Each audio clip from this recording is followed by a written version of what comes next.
de un país. En este caso, sí nosotros tenemos planificado que esta hoja de trabajo pues les sirva a ustedes, ¿verdad? Para adentrarse en el contenido, en la normativa y en la regulación que tiene propiamente dicha esta ley, como lo es la ley de atención al consumidor y al usuario, ¿sí? Entonces, sí es importante que la podamos hacer a conciencia, ¿verdad? Ya están dadas las instrucciones, yo en su momento oportuno le voy a estar indicando a nuestro auxiliar para que les comparta la fecha exacta en la que vamos a estar entregando esta hoja de trabajo, así que tienen tiempo para poderla hacer de una manera adecuada, ¿verdad? No dejemos ir esta oportunidad para conocer esta ley. Como les digo, es una serie de preguntas, de interrogantes, de ejercicios que se colocan en esa hoja de trabajo a manera de que ustedes pues tengan conocimiento general y a su vez también específico de dicha ley, ¿verdad? Es para beneficio de ustedes, así que quería hacer solamente ese recordatorio. Habiendo dicho eso, pues ya vemos 148 personas, a lo cual pues voy a permitirme el compartirles pantalla y ustedes me dicen si alcanzan a ver la presentación, por favor. Vamos a ver.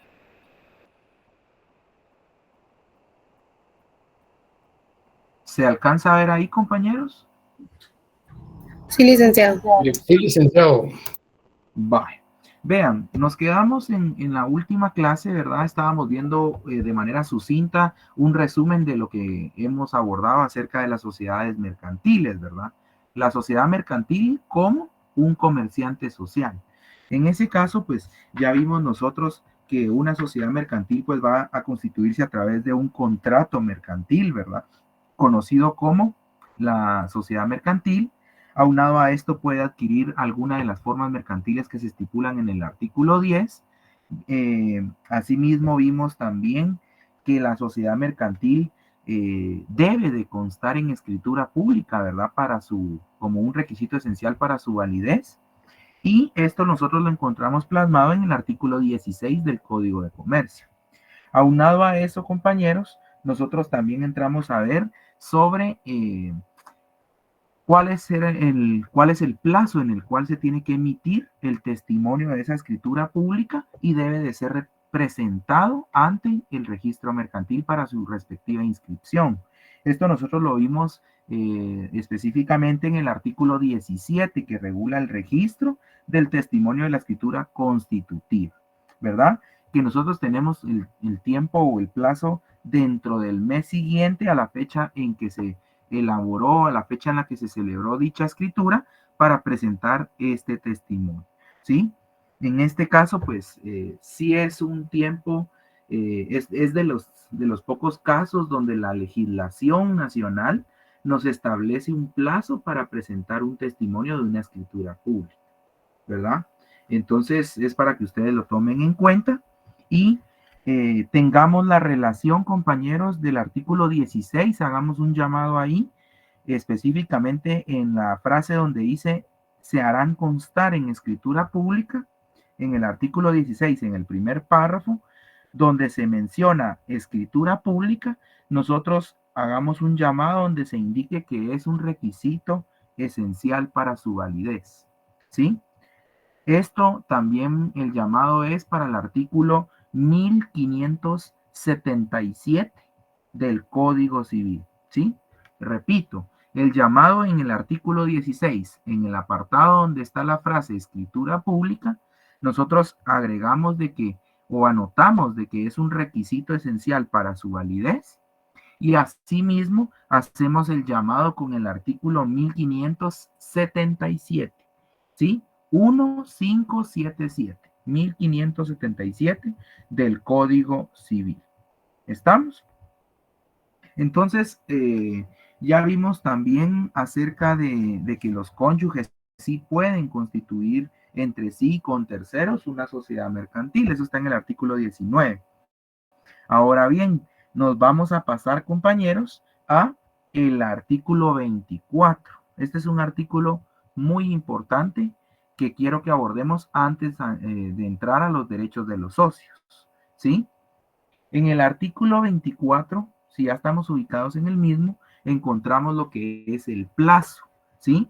El plazo de la sociedad mercantil principia desde la fecha de su inscripción en el registro mercantil. Y las sociedades mercantiles se pueden constituir para plazo indefinido, ¿sí? Y más adelante nosotros encontramos de que el artículo 25 establece las prórrogas y nos indica que la prórroga de una sociedad debe formalizarse antes de que haya concluido el término de su duración, ¿sí? Entonces, ¿qué nos da a entender esto, compañeros? Inicialmente, el plazo de una sociedad mercantil es indefinido, tal cual lo establece la legislación. Pero nosotros podemos poner la anotación a la par de este artículo 24, hacer la anotación de que también puede ser definido. ¿Por qué? Porque tácitamente al regularse el artículo 25, la prórroga, estamos hablando de que va a existir un plazo determinado en el cual va a durar la existencia de una sociedad mercantil. Por lo tanto, al llegar aproximándose a ese plazo que ya se va a vencer, se puede solicitar la prórroga. Entonces el legislador automáticamente nos está indicando de que el plazo de una sociedad mercantil puede ser indefinido o puede ser definido y que ese plazo se puede prorrogar. ¿Estamos? Es decir, nosotros no podemos prorrogar un plazo indefinido, ¿me entienden? Porque de por sí su naturaleza ya nos dicta que es indeterminable, ¿sí? No sabemos cuándo va a vencer. ¿Estamos claros en eso? Sí, licenciado. Sí, Muy licenciado. bien, de acuerdo, de acuerdo. Ahora bien, en este caso también nosotros vamos a entrar a abordar entonces lo que son los derechos de los socios, compañeros, ¿sí? Solo en el artículo 24, por favor, coloquemos como epígrafe o como título plazo de constitución de una sociedad mercantil. Plazo de constitución de una sociedad mercantil, a manera de epígrafe, por favor. ¿Sí? Muy bien. Ahora, compañeros, yo los invito a que nos pasemos al artículo 38 del Código de Comercio, por favor. En el artículo 38 del Código de Comercio nos indica específicamente que son derechos de los socios, además de los consignados en otros preceptos de este código, se refiere al Código de Comercio, los siguientes, ¿sí? Entonces, como primer punto, nosotros vamos a tener que los derechos de los socios hacen referencia a qué. En primer lugar, compañeros, vamos a tener que, según el Código de Comercio, en el numeral primero, los derechos de los socios son examinar por sí, es decir, por sí mismo, o por medio de los delegados que designen los socios, la contabilidad y los documentos de la sociedad. Es decir, vamos a tener como socios dentro de una sociedad mercantil, vamos a tener una facultad de poder ser fiscalizadores, ¿sí? De poder entrar a revisar o a examinar la contabilidad y todos los documentos relacionados con la sociedad. ¿Por qué? Porque somos socios. En ese sentido, pues este es un primer derecho que nosotros tenemos como socios dentro de una sociedad mercantil. El numeral 2 nos indica, derechos de los socios son también el promover judicialmente ante un juez de primera instancia, ¿verdad? Donde tenga su domicilio la sociedad, la convocatoria a una junta general o asamblea general anual de la sociedad. ¿Sí? ¿Bajo qué supuesto nosotros vamos a tener ese derecho de promover ante un juez el que se celebre la junta general o la asamblea general?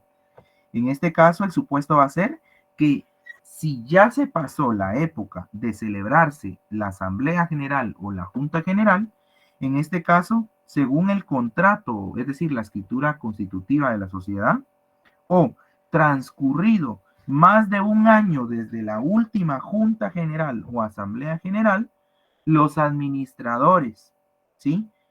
Y que los administradores no la hubieran celebrado o no la hubieran hecho, entonces el juez va a resolver el asunto mediante un incidente con audiencia a los administradores, ¿sí?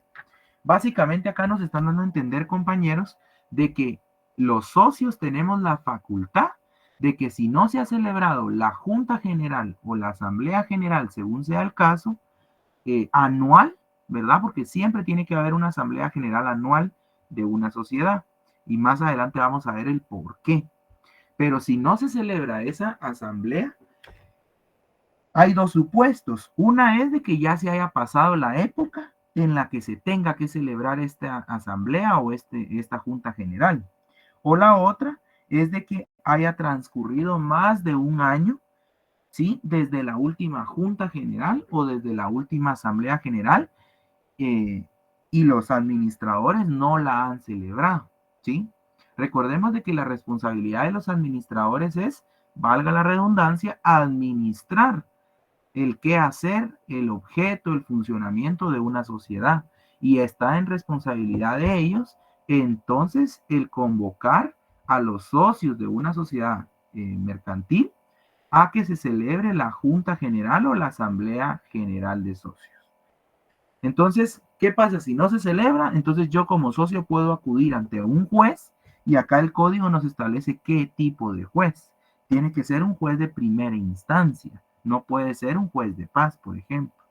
Y no solamente eso, no puede ser ante cualquier juez, tiene que ser ante un juez de primera instancia del domicilio en donde esté constituida la sociedad mercantil como tal. ¿Sí? ¿A través de qué vía es de que se va a solventar esta situación? A través de la vía de los incidentes. Como ya saben ustedes, la vía incidental, pues la misma ley del organismo judicial regula el procedimiento, ¿verdad? En donde pues se interpone la solicitud, se va a tener un plazo estipulado para que se abra prueba y si existen si existen hechos controvertidos. Y luego de eso, en ese mismo plazo se le da la oportunidad a los administradores para que se defiendan, para que ellos expliquen las razones por las cuales no han celebrado la asamblea o la junta general. Pero en este caso, ya después el juez, habiendo escuchado a cada uno con ese periodo de prueba, entonces ya va a tener la facultad de resolver. ¿Sí? Si todo está en regla, entonces se resuelve de que sí se tiene que celebrar la asamblea lo antes posible. Ese es uno de los derechos que tienen los socios. Nos vamos entonces al numeral cuarto. En el numeral cuarto, también los socios tienen derecho a reclamar contra la forma de distribuir las utilidades o las pérdidas. Recordemos que una utilidad, hablando dentro de un aspecto mercantil, significa de todas aquellas ganancias, ¿verdad, compañeros? Pero las utilidades hacen referencia específicamente a ese monto, a esa cantidad de dinero, ¿verdad? Que se va a tener luego de haber descontado los gastos de operación, los gastos de funcionamiento, las pérdidas y demás. Entonces, tenemos nosotros derecho a reclamar como socios la forma en la que están siendo distribuidas las utilidades o las pérdidas. Ejemplo claro es de que existe Juan Pérez y existe Pedro Gómez. Ellos constituyen una sociedad. Ambos tienen 50-50 de porcentaje en cuanto a sus acciones. Y en este caso, el administrador único y representante legal decide distribuir las utilidades de tal manera donde le está entregando el 80% de las utilidades a Juan Pérez y el 20% se las distribuye a Pedro Gómez. Entonces, en este caso existe una evidente, injustificada manera de distribuir las utilidades, porque sabemos de que le corresponde, las utilidades le van a corresponder de acuerdo a la cantidad de acciones que tenga una persona dentro de una sociedad mercantil. Entonces, en este caso se tendrían que distribuir 50-50, ¿verdad? Es ahí donde entonces el socio tiene el derecho de reclamar contra la forma en la que están siendo distribuidas las utilidades o bien las pérdidas. Supongamos de que un socio tiene el 70% de las acciones de una sociedad y otro socio tiene el 30%, lo justo no sería el que se distribuyan 50-50 las pérdidas, sino al contrario, el que más tiene es el que más tendrá que asumir las pérdidas que se obtuvieron, ¿me entienden? Porque en ese caso, pues no se estaría llevando, en caso contrario, no se estaría distribuyendo de manera equitativa las pérdidas o las utilidades. Y específicamente nos colocan acá un plazo, que este reclamo se tiene que realizar dentro de los 3 meses siguientes a la Junta General o la Asamblea General. ¿Estamos? ¿Por qué? Porque específicamente, compañeros, cuando entremos a ver el tema de las asambleas, de las juntas generales, vamos a darnos cuenta que en toda sociedad mercantil siempre se tiene que llevar a cabo anualmente una asamblea general o una junta general de socios. ¿Para qué? Para determinar cómo es que se ha estado desempeñando el funcionamiento de la sociedad, cuáles han sido las utilidades que se han obtenido, cuáles han sido las pérdidas, si se requiere cambiar de representante legal o si se requiere adquirir algún bien para el funcionamiento de la sociedad, si se requiere aumentar el capital, etcétera, ¿sí? Pero siempre tiene que haber anualmente una asamblea general o una junta general. ¿Estamos claros en eso? Sí, licenciado. Vamos bien hasta ahí. Otro ejemplo que pudiéramos poner de derecho de los socios es que está el adquirir por el tanto, ¿sí? La parte de capital del consocio facultado para enajenarla, ¿sí? El término para hacer uso de tal derecho será de 30 días contados desde la fecha en que se concedió la autorización. Este derecho no es aplicable a los accionistas de sociedades por acciones. ¿Qué quiere decir esto, compañeros? Acá nosotros en el numeral 5 le vamos a colocar como epígrafe derecho de tanteo, ¿sí? Derecho de tanteo. En el derecho de tanteo básicamente significa, compañeros, que existen, hagamos de cuenta, 3 socios, ¿sí? Para no ponernos más complicado. O existen 4 socios, supongamos. Existen 4 socios. De esos 4 socios, hay un socio que se quiere retirar de la sociedad. Ya no quiere seguir formando parte. Entonces, este socio decide que va a vender sus acciones o va a vender su participación en la sociedad. Y esto quiere decir de que lo puede vender con todo el derecho que él tiene. Sin embargo, es derecho de todos los demás socios el tener como el privilegio, digámoslo de alguna manera, o tener la primicia de que a ellos les ofrezca primero su parte de la sociedad o su participación. Es decir, él viene y puede acordar con otro de los socios venderle su parte y entonces los socios eh, enterarse, ¿verdad? De que una persona se va a salir de la sociedad y por ende va a vender sus acciones o sus derechos, digamos, como socio o su participación específicamente. Sin embargo, no es de que el socio pueda venderlo a quien él quiera en un primer momento. Primero lo tiene que ofrecer a los demás socios. Si los demás socios no están interesados en comprar su parte, entonces ahí sí ya está facultado la persona para venderle a alguien más, a un tercero, a alguien ajeno a la sociedad como tal. ¿Me doy a explicar? Pero ¿cuándo tiene que hacer esto esta persona? ¿Sí? Lo puede hacer, o sea, él puede venderle a un tercero hasta que hayan pasado los 30 días contados a partir de que ya cuenta con la autorización para vender su parte. ¿Sí? Esa autorización se va a acordar también en una asamblea o en una junta general de socios. Pero a eso vamos, compañeros. Si ustedes ya habían escuchado antes el derecho de tanteo, el derecho preferente se le conoce también, en este caso, pues el derecho de tanteo consiste en eso, ¿verdad? En esa facultad que tienen los socios de poder adquirir la participación o las acciones de un socio, ¿verdad? De manera preferente, previo a que él las ofrezca a alguien, algún tercero que no tenga nada que ver con la sociedad, ¿sí? Entonces, en ese caso, pues la ley establece que sí se tiene que mantener primero este derecho del tanteo. Una vez pasados los 30 días, entonces él ya tendrá la facultad para poder vender a quien él considere pertinente. ¿Sí? Algo que hay que aclarar, compañeros, es de que los socios, en este caso, el derecho de tanteo no solo es, bueno, le tengo que ofrecer a mis socios primero mi parte, si ellos la quieren comprar, pues tienen ese derecho. Pero si yo tengo a una tercera persona X de la sociedad que me quiere comprar mi participación, los socios, si bien es cierto, tienen ese derecho de tanteo, ellos tendrían que igualar o superar la oferta que a mí me están haciendo de forma externa. ¿Me explico? No es de que el socio me va a ofrecer 5,000 quetzales por mi participación, mientras que afuera me están ofreciendo 50,000. No, o sea, no es de que yo tenga por fuerza que venderle a mi socio.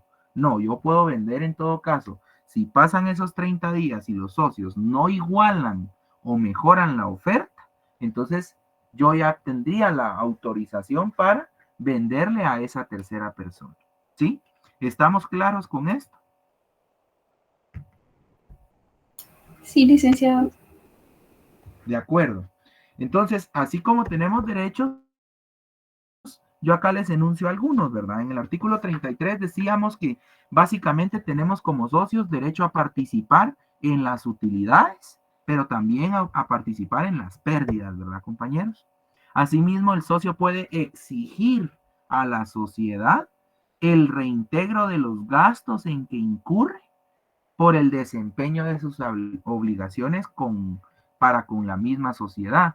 Esto está regulado en el artículo 38, inciso o numeral 3, ¿sí? En el numeral tercero.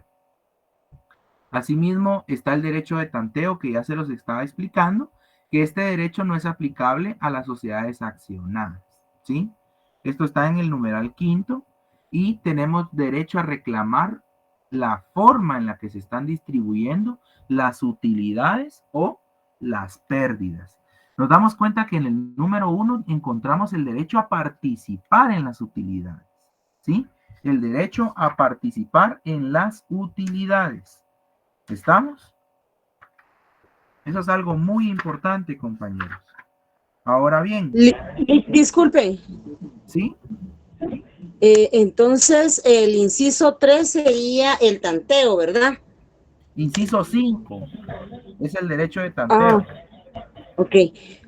Aparte de eso, mire, fíjese que yo lo que entiendo es que es como una venta, ¿verdad? Dentro de socios. No sé si estoy mal. Lo que pasa es de que el derecho de tanteo no es que sea una venta, sino es la facultad que ellos tienen. Recordemos que una facultad es un derecho, ¿sí? Entonces, ellos tienen la facultad de que de manera preferente o en primer lugar a ellos se les tome en consideración para poder adquirir la parte que del socio que se va a retirar de la sociedad. ¿Estamos? A eso se refiere el derecho de tanteo. ¿Sí? Pero ese derecho de tanteo se va a ejercer bajo ciertas condiciones, que es que tienen 30 días para poder ejercer ese derecho de tanteo. Supongamos de que yo soy socio con ustedes en una sociedad. Yo ya me quiero retirar de la sociedad. Entonces yo les aviso o les anuncio a ustedes formalmente de que yo me voy a retirar de la sociedad. Por ende, les indico que alguno de ustedes puede adquirir mi parte, ¿sí? Entonces puede que haya alguno que esté interesado, pero yo también sé que hay otra persona externa que me quiere comprar mi parte en la sociedad. Entonces yo se los anuncio a ustedes, les indico cuál es la oferta que yo tengo, ¿verdad? Y obviamente esta tiene que ser una oferta válida, ¿verdad, compañeros? Y asimismo, entonces alguno de ustedes tendría que igualar la oferta como mínimo o mejorarla, ¿sí? Si ustedes dentro de esos 30 días no vienen y me proponen a mí el que me van a comprar mi parte por un monto igual o mejor al que ya me ofrecieron afuera, entonces si ustedes no lo hacen en esos 30 días, yo en el día 31 tengo todo el derecho de vendérselo a esa tercera persona. Y ya ustedes ya no podrían venir a reclamar en contra mía de que no se les brindó el derecho de tanteo. ¿Me explico? Pero para eso sí tiene que estar debidamente notificado toda la situación. No es solamente de que yo a escondidas les digo en voz baja que voy a vender mi participación, ¿me entienden? Sino sí tienen que estar debidamente notificados ustedes a manera de que empiecen a correr los 30 días y entonces ya con eso poder hacer uso del derecho de tanteo, o si no lo hacen, ya ustedes no pueden venir a los 3 meses, 5 meses, al año a reclamar de que yo no les di ese derecho de tanteo, ¿me explico? Porque la ley establece un plazo como tal, ¿sí? A eso se refiere. Muy bien, derechos de los socios entonces, solo antes ¿se recuerdan que estábamos hablando de que el primer derecho que yo les mencionaba en el artículo 33 hace referencia a que todos los socios tienen derecho a participar de las utilidades, ¿sí? En el artículo 33 se regula eso, que todos los socios van a participar en el reparto de utilidades y de pérdidas. ¿Estamos?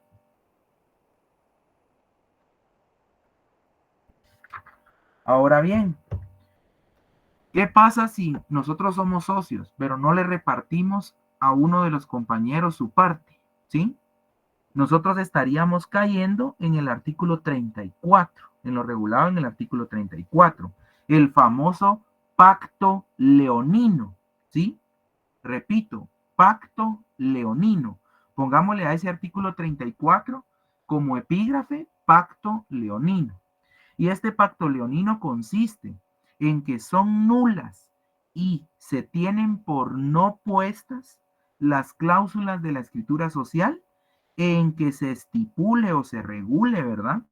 Que alguno de los socios no participará en las ganancias, ¿sí?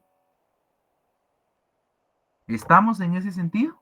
Es decir, no podemos regular nosotros de que uno de los socios no va a percibir ganancias en la sociedad. Siempre todos los socios tienen derecho a participar de esas utilidades, a participar de las ganancias, ¿sí?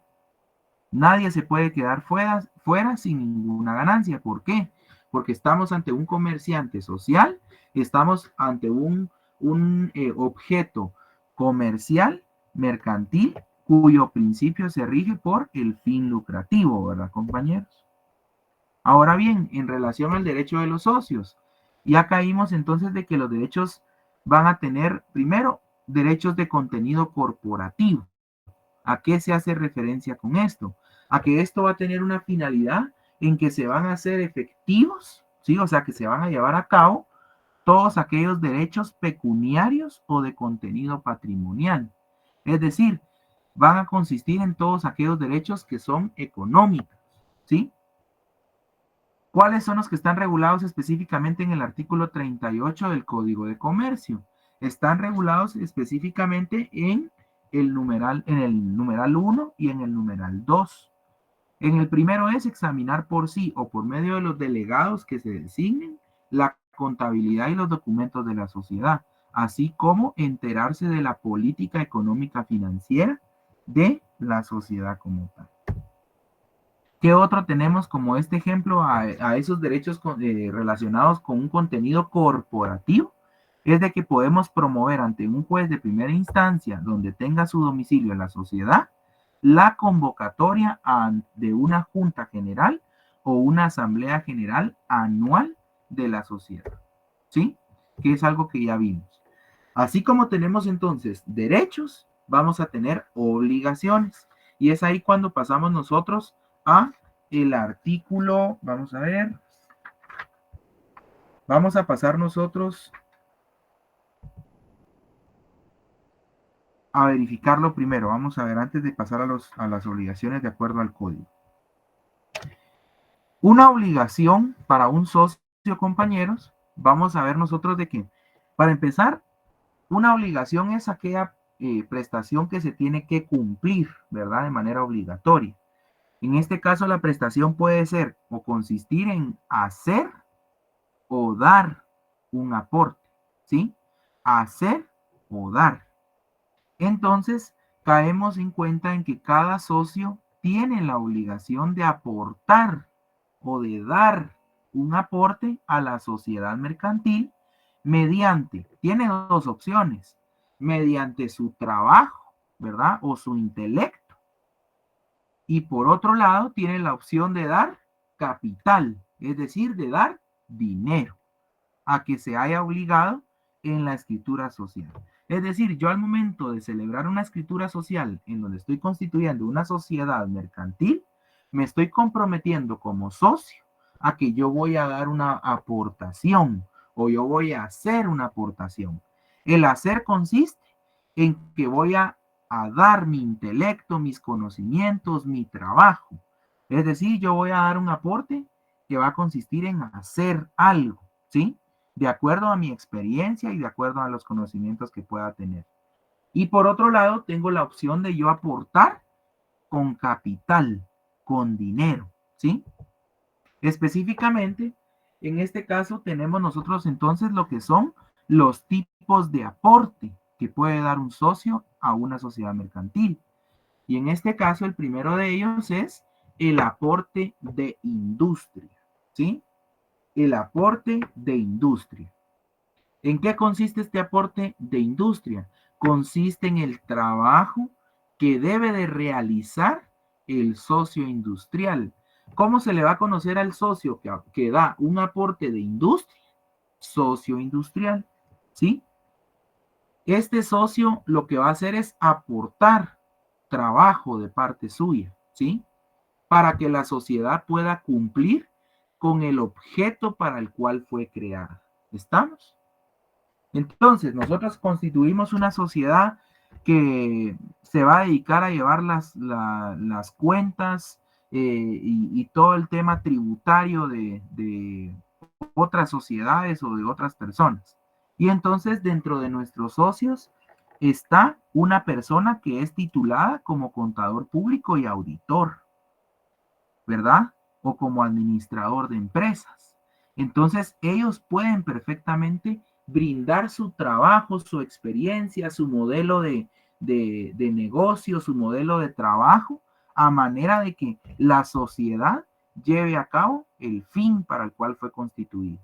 Entonces, este sería un aporte de industria, donde ese socio que pertenece a una sociedad mercantil va a aportar su conocimiento, su expertise y su trabajo, ¿sí? ¿Para qué? Para cumplir con el objeto para el cual fue creada la sociedad mercantil.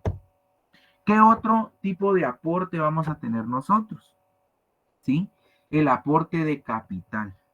Como ya lo dije, el aporte de capital puede darse como un aporte dinerario o como un aporte no dinerario, ¿sí? Tenemos que tener clara esta división, compañeros. ¿Por qué? Porque el artículo 27 es claro al establecer lo siguiente. El artículo 27 del Código de Comercio. Aportaciones no dinerarias, ¿sí? En este caso, un socio dentro de una sociedad mercantil puede aportar capital y ese capital se puede ver reflejado como un aporte dinerario o un aporte no dinerario. El que es dinerario consiste básicamente en dar dinero, ¿sí? En dar efectivo, el hacer una transferencia, ¿verdad? De dinero. Ahora bien, el aporte no dinerario va a consistir en dar ese aporte, pero lo van a hacer a través de ¿qué? De bienes muebles o inmuebles. ¿Está claro? El aporte no dinerario consiste en el aporte que brinda un socio a una sociedad mercantil que consiste en aportar a la sociedad un bien mueble o un bien inmueble. ¿Sí?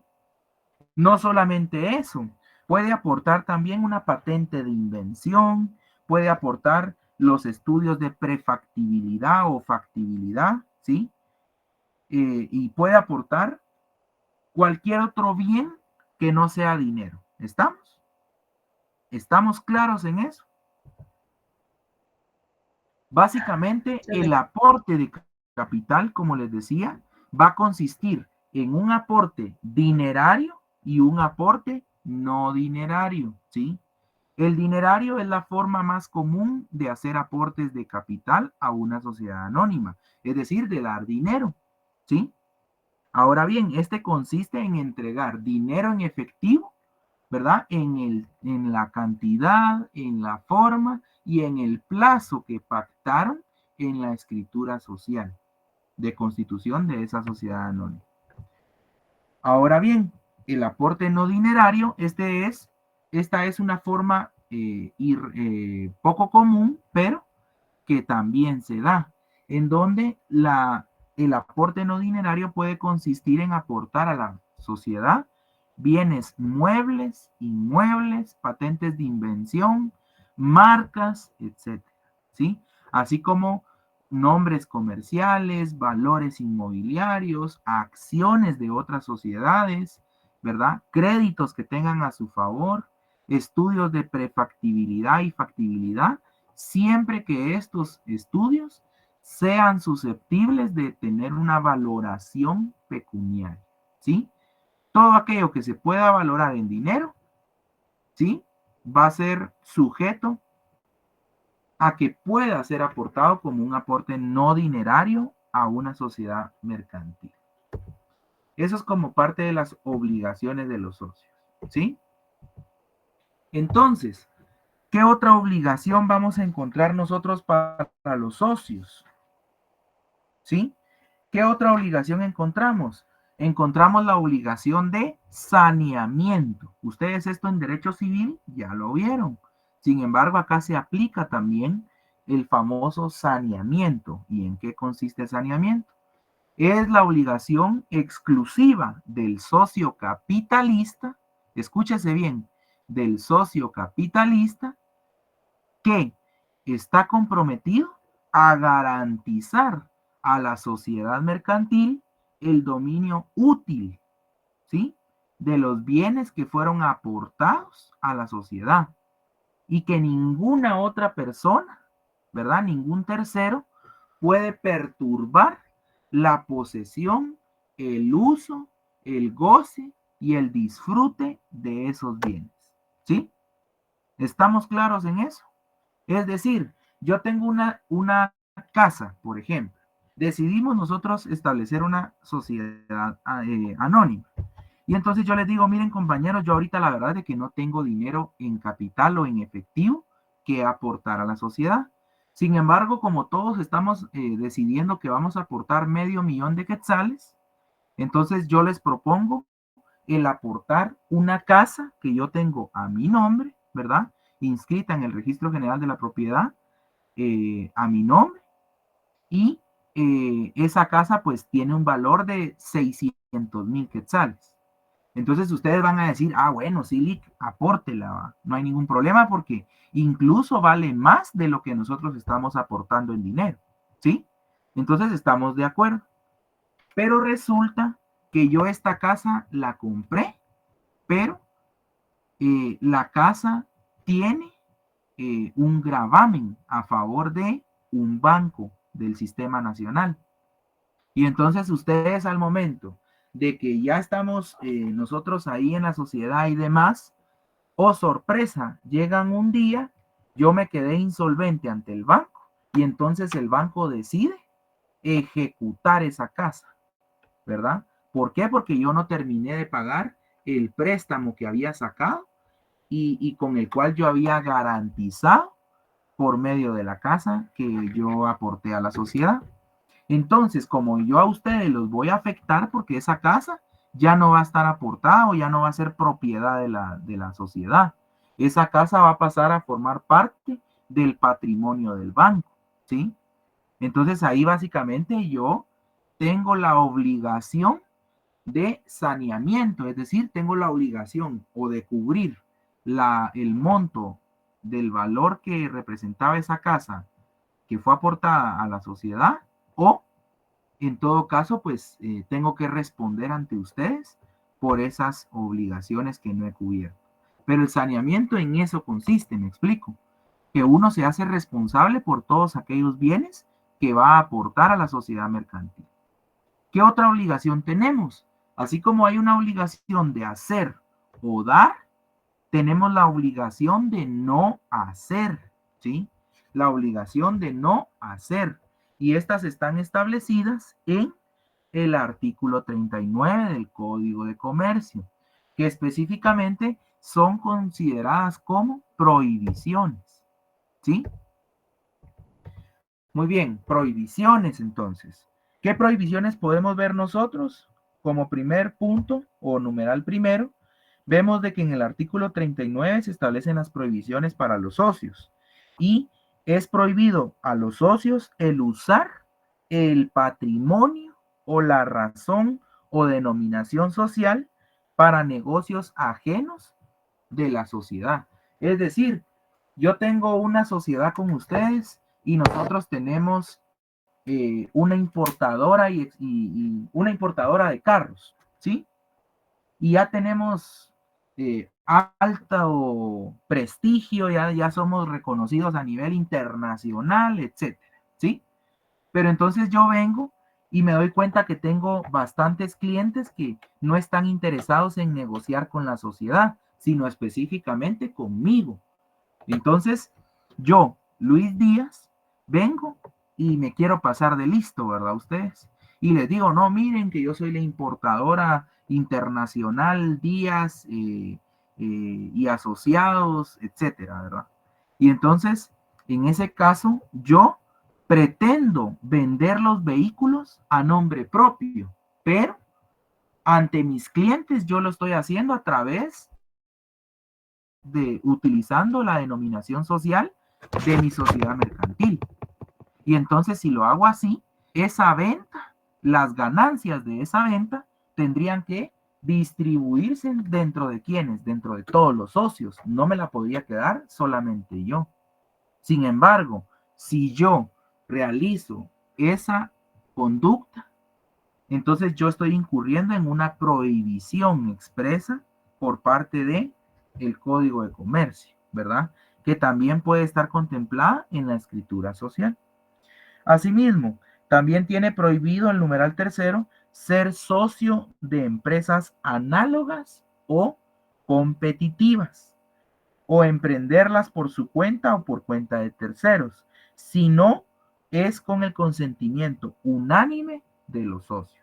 Es decir, yo pertenezco a una sociedad con ustedes que se dedica a la importación de carros y entonces nos va muy bien, etcétera, pero yo a su vez quiero constituir otra sociedad que se dedique a importar vehículos y entonces voy a hacerlo sin el consentimiento de ustedes. Eso yo ya no lo puedo hacer. ¿Por qué? Porque no puedo constituir una sociedad análoga o que sea de competencia directa. Es decir, otra sociedad que se dedique al mismo giro comercial que la sociedad a la cual yo ya pertenezco. ¿Por qué? Porque ahí se pueden evitar muchas cosas, compañeros. Se puede evitar el espionaje corporativo, se puede evitar de que yo tome las ideas de una sociedad para aplicarlas en otra, etcétera, ¿me entienden? O utilizar la cartera de clientes de una sociedad para beneficiar a la otra sociedad. Entonces tienen una razón de ser estas prohibiciones. En ese sentido, pues también en el numeral cuarto, yo no puedo ceder o gravar su aporte de capital en la sociedad sin el consentimiento previo y unánime de los demás socios, ¿sí? Salvo cuando se trate de sociedades accionadas. En este caso, el socio aporta un bien inmueble, ¿verdad? A la sociedad y en este caso, pues, quiere obtener un préstamo personal Si estamos en una sociedad personalista, el socio necesita el consentimiento previo y unánime de los demás socios para poder gravar o para poder hipotecar esa casa o ese bien inmueble que aportó a la sociedad. Pero en el caso de las sociedades accionadas, es de forma distinta, similar, pero distinta, en donde yo como sociedad, ¿verdad? Accionada, únicamente voy a poder grabar ese bien inmueble que fue aportado a la sociedad con la aprobación unánime de todos los socios, ¿sí? Es decir, tengo que celebrar una asamblea donde todos los socios estén de acuerdo de que ese bien inmueble de la sociedad sea dado en garantía para obtener un préstamo.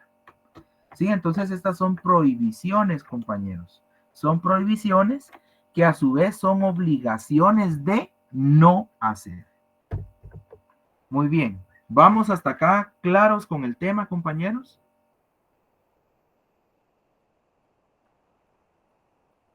¿Sí? Sí, licenciado, Sí, muchas gracias. De acuerdo, vamos a continuar entonces.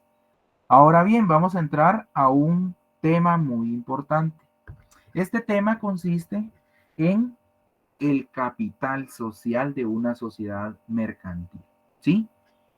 Prestemos atención, hagamos las anotaciones correspondientes porque este es un tema que es básico, es un tema que es fundamental para abordar lo que es una sociedad mercantil.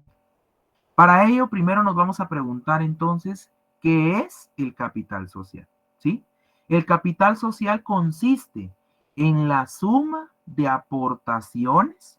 Ojo ahí, no estoy diciendo si es una aportación dineraria o no dineraria, ¿se recuerdan? O si estoy indicando de que es una aportación industrial, ¿se recuerdan? Recordemos de que están la aportación, el aporte industrial y el aporte. ¿Cuál es el otro aporte? Capital. El aporte de capital, ¿sí? El aporte de capital puede ser dinerario o no dinerario, ¿sí? Entonces, vamos al hecho de que en este caso estamos diciendo que el capital social consiste en la suma de las aportaciones de los socios, de la responsabilidad de estos como tal y constituye una garantía frente a acreedores. ¿Qué quiere decir? Básicamente el capital es la suma de las aportaciones que hacen los socios en favor de una sociedad mercantil y que esta suma de capital o de aportaciones, ¿sí?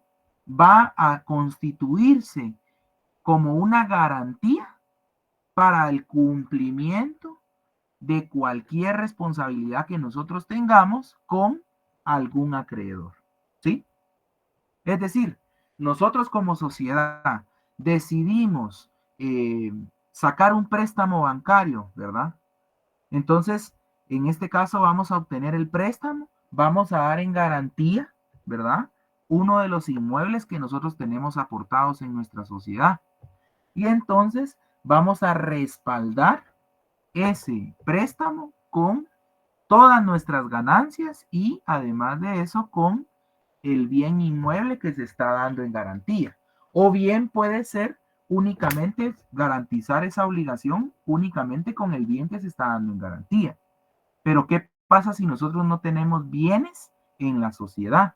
Sino que es una sociedad que consiste en un negocio donde entra y sale mercadería y lo que se maneja es capital o efectivo. Entonces nosotros vamos a garantizar con nuestras aportaciones, ¿verdad? Con nuestro capital, con nuestro fondo propio, vamos a garantizar el cumplimiento de obligaciones frente a terceros o frente a un acreedor, ¿sí? Esto pasa mucho con las contrataciones que se dan con el Estado. Si ustedes se dan cuenta, cuando uno hace una contratación con el Estado, regularmente siempre le piden a uno una fianza, ¿sí? O le piden a uno que demuestre que la sociedad tiene la capacidad económica para responder si en dado caso el negocio no saliera bien. ¿Me explico? Entonces es ahí donde se aplica lo que es el capital social. Básicamente es un concepto aritmético, ¿verdad? En donde se da la equivalencia a la suma del valor nominal de las acciones en que está dividido el capital. Es decir, yo voy a decir que mi sociedad va a tener un capital de 400,000 quetzales. Y esos 400,000 quetzales va a ser mi techo o esa cantidad máxima que yo voy a poder emitir en acciones. Luego yo voy a tener ese compromiso en la escritura social de indicar que se va a tener dicho capital para responder ante terceros por cualquier responsabilidad o cualquier obligación. Esto no debe ser confundido con el patrimonio que ya es este último, ¿verdad? O sea, no se tiene que confundir con el patrimonio, ¿verdad? Porque este último, o sea, el patrimonio como tal, es la suma de valores que incluye el capital social, ¿verdad? Que pertenece a una sociedad. ¿A qué quiero llegar, compañeros? Para no confundirlos. Nosotros vamos a tener dos conceptos, ¿sí? Vamos a tener el concepto de capital, ¿sí? Y vamos a tener el concepto de patrimonio. Ustedes se preguntarán si son sinónimos o no. En este caso, para efectos de la clase, el concepto patrimonio va a ser un concepto mucho más amplio, ¿sí? Que va a abarcar dentro de su definición al capital social, ¿sí? ¿Estamos claros en eso?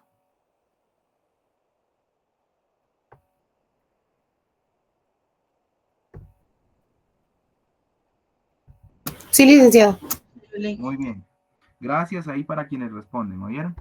Bueno, vamos a entrar entonces ya sabiendo, teniendo una noción de qué es el capital social, vamos a entrar a ver lo que son los principios que rigen al capital social.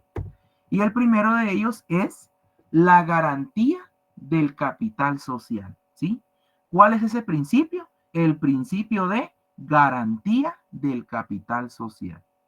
Este principio asegura a los acreedores de que va a existir permanentemente un capital mínimo que va a estar determinado por la sociedad, ¿sí?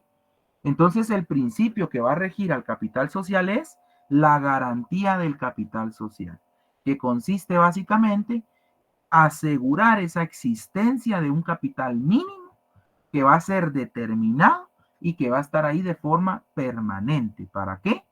Para responder ante cualquier obligación, ¿sí? De manera rápida, pues este principio se subdivide, ¿sí? O se divide más bien en subprincipios, que consisten básicamente en la unidad del capital, determinación del capital, estabilidad del capital y desembolso mínimo. Pero para efectos de la clase, lo que más me interesa es que ustedes sepan cuáles son los principios que rigen al capital social, ¿sí? Uno de ellos es la garantía del capital social. ¿Qué otro tenemos? Tenemos el principio de realidad del capital social, ¿sí? Principio de realidad del capital social. Este consiste en que el capital debe estar íntegramente suscrito y efectivamente pagado, al menos en el mínimo que determina la ley. ¿Cuánto es el monto mínimo que nosotros tenemos que tener como capital pagado para constituir una sociedad, compañeros?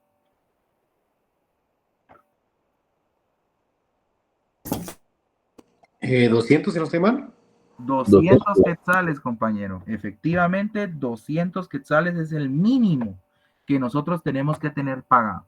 Cabe resaltar que en la realidad, muchos bancos, ¿verdad? Como se requiere de una cuenta bancaria para crear la sociedad, en este caso anónima, muchos bancos sí solicitan de que el depósito mínimo sea de 5,000 quetzales o que se apertura la cuenta con 2,000 quetzales. Eso ya dependerá mucho de lo que se lleve a cabo en la práctica. pero en el deber ser es de que debe existir al menos 200 quetzales, pero aplicado a este principio de realidad del capital social, como su nombre lo indica, tiene que ser real la existencia de ese capital. No solamente lo puedo tener en papel, sino también tiene que estar efectivamente pagado, ¿sí? El capital que se va a tener dentro de una sociedad como tal. Y Disculpe, licenciado. ¿sí? Sí, pero en este caso el capital social, por lo general en los estados o balances que se presentan en una empresa, en algunos casos sí son 5,000 quetzales lo que van directamente papel firmado por contador y representante legal, ¿verdad? Exactamente, que era lo que mencionaba, ¿verdad? Que como lo hago como una salvedad, ¿verdad, compañeros? Ustedes, por ejemplo, ante un examinador de un privado, ustedes van a decir que el capital con el cual se constituye una sociedad anónima, por ejemplo, es de 200 quetzales, ¿sí? Sin embargo, pues ustedes ya atendiendo a la práctica, a la experiencia que puedan tener en algún bufete jurídico o etcétera, ¿verdad? En este caso, ustedes se van a ir dando cuenta que en la práctica uno ya de entradita le indica al cliente que tiene que contemplar al menos 5,000 quetzales para aperturar una cuenta bancaria a nombre de la sociedad en formación y entonces, pues en ese caso, depositar ese dinero a esa cuenta bancaria. Ese dinero pasa automáticamente a ser parte del capital social de la sociedad. Ya no es dinero de Juan Pérez, me explico, sino pasa a ser dinero de la sociedad. Ahora bien, este principio se subdivide, ¿verdad? En subprincipios, los cuales son suscripción del capital y exhibición del capital, ¿verdad? Como les digo, solo para efectos de que ustedes vayan teniendo más o menos esa idea de que este principio se subdivide. Sin embargo, lo que más me interesa es de que ustedes sepan que existe el principio de realidad del capital social. ¿Qué otros principios podemos encontrar? Está la restricción de los derechos fundadores, ¿sí? En la restricción de los derechos fundadores nosotros vamos a encontrar de que sí se tiende a restringir ciertos derechos de los fundadores, ¿verdad? Como no sacar este capital en específico, ¿sí? En ese sentido, pues, específicamente yo lo tengo acá detallado, que la restricción de los derechos de los fundadores se da más que todo en cuanto a la repartición de las utilidades anuales, ¿sí? ¿Para qué? Para retribuir esos esfuerzos que realizan o que se realicen, ¿verdad? En sacar adelante la sociedad, ¿sí? Entonces, esa repartición de utilidades, ustedes saben de que nosotros tenemos que, de alguna manera, no podemos empezar ganando las grandes cantidades en un inicio, ¿verdad? Sino tenemos que ir restringiéndonos de alguna manera para que esas ganancias vayan a formar parte del capital de la sociedad y entonces la sociedad nos permita llevar a cabo su objeto, su funcionamiento, y entonces que vaya creciendo la sociedad como tal. A eso se refiere básicamente. Ahora, en cuanto a la intervención privada, ahí hace alusión a que hay accionistas que tienen derechos inderogables, ¿sí? Para vigilar la buena marcha de la sociedad. En este caso, el principio de intervención privada, ustedes saben de que va a estar ligado con ese derecho de que nosotros podemos examinar la contabilidad y los documentos financieros y tributarios relacionados con la sociedad como tal, ¿sí? Entonces va a haber una intervención privada. Ahora, intervención pública hace alusión a que se tienen que proteger los intereses de terceros y de los accionistas de las sociedades anónimas, cuyas acciones se cotizan en la bolsa, ¿sí? A través de la inscripción de la respectiva escritura constitutiva. Es decir, va a haber una intervención pública, ¿verdad, compañeros? Donde van a estar protegidos esos intereses tanto de acreedores como de los accionistas de sociedades anónimas que cotizan en la bolsa, ¿verdad?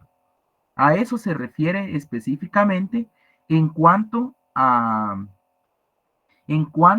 los principios del capital social. ¿Estamos claros? Muy Sí, bien. licenciado, muchas gracias. Muy bien, vamos a entrar entonces a otro de los temas fundamentales en cuanto al aspecto del capital de una sociedad mercantil. Vamos, ¿ustedes alguna vez han escuchado el término de la reserva de capital? No, Lick. No han escuchado, muy bien. ¿Sí? No, Lick. Muy bien. Bueno, vamos a verlo entonces. La reserva de capital básicamente constituye, escuchen bien, constituye el porcentaje de las utilidades netas obtenidas en un ejercicio social, o dicho de otra manera, en un mismo ejercicio fiscal. ¿Cuál es el ejercicio fiscal? Un año. Es de un año, es decir, del 1 de enero del año en que se esté al 31 de diciembre de ese mismo año. Eso hace referencia a un ejercicio fiscal, ¿sí? Y entonces nos indica que la reserva constituye el porcentaje de las utilidades netas obtenidas en un ejercicio social o fiscal que la sociedad retiene, escúchese bien, retiene para la existencia y efectividad del capital social. ¿A qué hace referencia esto? Para entenderlo de una mejor manera, nos vamos a dar cuenta que en toda sociedad, compañeros, siempre va a existir una reserva de capital, específicamente atendiendo a una sociedad anónima, por darles el ejemplo. ¿Sí? De todas las ganancias y pérdidas que se tienen, nosotros tenemos que hacer una fórmula matemática, que es básicamente restarle a las ganancias las pérdidas que se obtuvieron y los costos de funcionamiento de la sociedad. Y entonces ese resultado que nosotros vamos a obtener va a consistir en esa utilidad neta, ¿sí? Que nosotros de esa utilidad neta vamos a retener un porcentaje de esa utilidad neta. ¿Para qué? La vamos a retener y la vamos a guardar para resguardar la existencia y efectividad del capital social. Es decir, que no vamos a entrar a repartir todo el dinero que ganamos, me explico, sino siempre tenemos que tener una reserva para velar por la existencia y el funcionamiento de la sociedad. ¿Estamos? Ahora bien, características de esta reserva de capital. La primera característica que nosotros vamos a encontrar es que las reservas pueden ser voluntarias y pueden ser legales. ¿Sí? ¿Cuáles son las características? Las reservas de capital pueden ser voluntarias y pueden ser legales. Es decir, más adelante vamos a entrar a ver que el propio Código de Comercio nos establece un porcentaje que nosotros tenemos que apartar o tenemos que retener de las utilidades netas de una sociedad, de un ejercicio fiscal, para el funcionamiento, existencia y efectividad del capital social de esa sociedad. Pero ya la ley nos está dando el porcentaje que sí o sí tenemos que retener o resguardar. Pero también puede que nosotros tengamos una sociedad muy exitosa que tiene un gran flujo de ganancias y de utilidades, en donde nosotros vamos a pactar que ese porcentaje sea mayor al mínimo legal que establece la ley, ¿sí? Por eso es de que puede ser voluntaria también. Ahora bien, las reservas legales no pueden ser menores del 5% de las utilidades netas obtenidas en un ejercicio fiscal o social, ¿sí? Y es obligación del administrador, ¿verdad, compañeros? Descontarlas en todo tipo de sociedades, ¿sí? Acá estamos dándonos cuenta que la ley nos regula que la reserva legal consiste en retener ese 5%. Ese va a ser el porcentaje legal como mínimo que nosotros debemos retener de las utilidades netas obtenidas en un ejercicio fiscal. Y entonces en toda sociedad, es decir, en cualquiera de las 6 sociedades que nosotros podemos adoptar como forma mercantil de una sociedad mercantil, en cualquiera de esas nosotros tenemos la obligación, no es la potestad, es la obligación de descontar todo tipo de este porcentaje del 5% de esas utilidades. Ahora bien, ¿qué otra característica se tiene? Las reservas voluntarias serán decididas por los socios, ¿sí? Y no se encuentran previstas en la ley, que era lo que les decía. Como mínimo ya sabemos que tenemos que reservar el 5%, pero puede que nuestra sociedad nos vaya bien y entonces nosotros decidamos reservar el 25%, por darles un ejemplo, o que decidamos reservar el 20%, el 15%, el 30%, el 7%, o sea, al final de cuentas va a ser un monto distinto, pero que puede ser mayor al 5%. Si nosotros nos reservamos el 5%, ¿es una reserva voluntaria o es una reserva legal? Legal, licenciado. Legal. Una reserva legal. Puede que Legal, voluntariamente sí digamos, no, el 5%, sí, pero básicamente se va a traducir a que estamos reservando únicamente el porcentaje mínimo que establece la ley, ¿sí? Ahora bien, las reservas solo pueden repartirse hasta la liquidación de la sociedad. Esa es otra característica.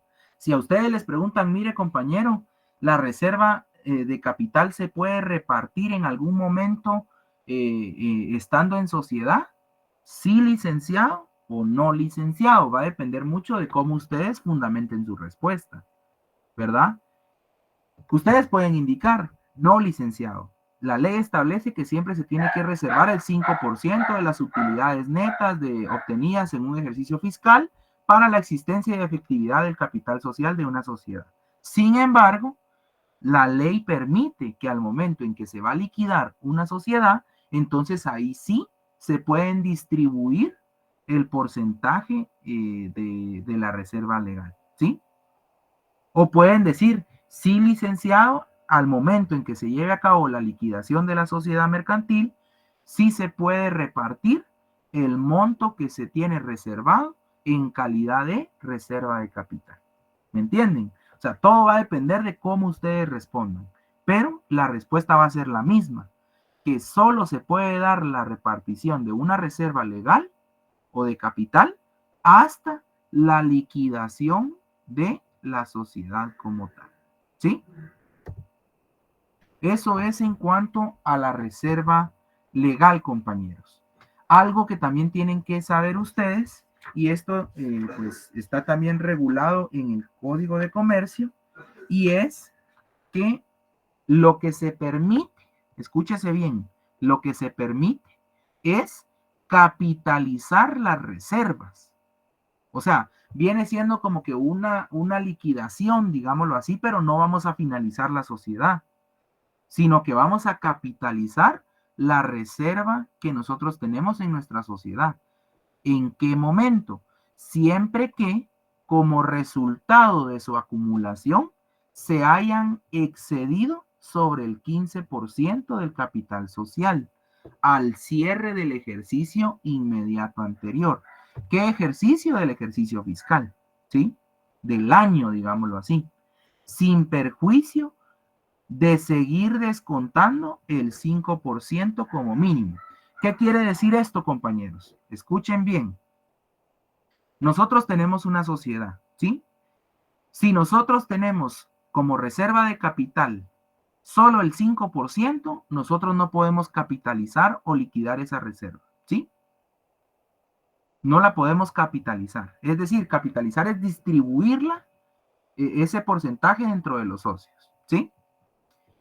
Lo podemos hacer siempre y cuando, escúchese bien, se haya excedido sobre el 15% del capital social al cierre del ejercicio. Es decir, si nosotros tenemos pactado como reserva más del 5%, ¿sí?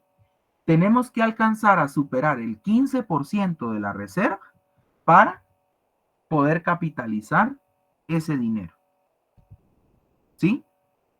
¿Qué sucede? Escuchen bien, ¿qué sucede si el administrador de una sociedad distribuye reservas y los socios las aprovechan?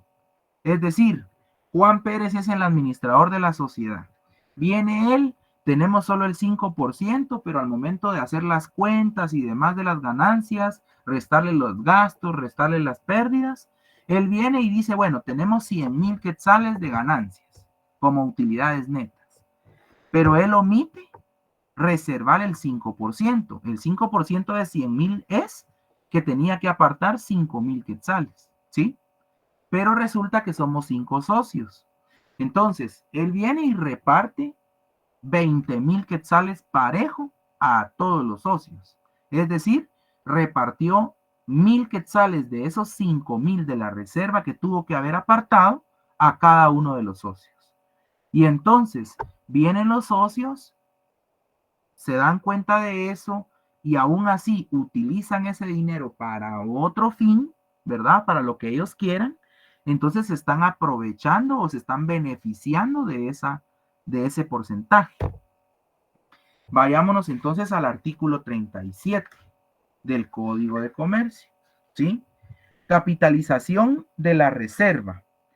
La reserva legal no podrá ser distribuida en forma alguna entre los socios, sino hasta la liquidación de la sociedad. Sin embargo, anualmente podrá capitalizarse el excedente del 5% de la misma reserva cuando la reserva legal anual exceda el 15% del capital pagado, ¿sí?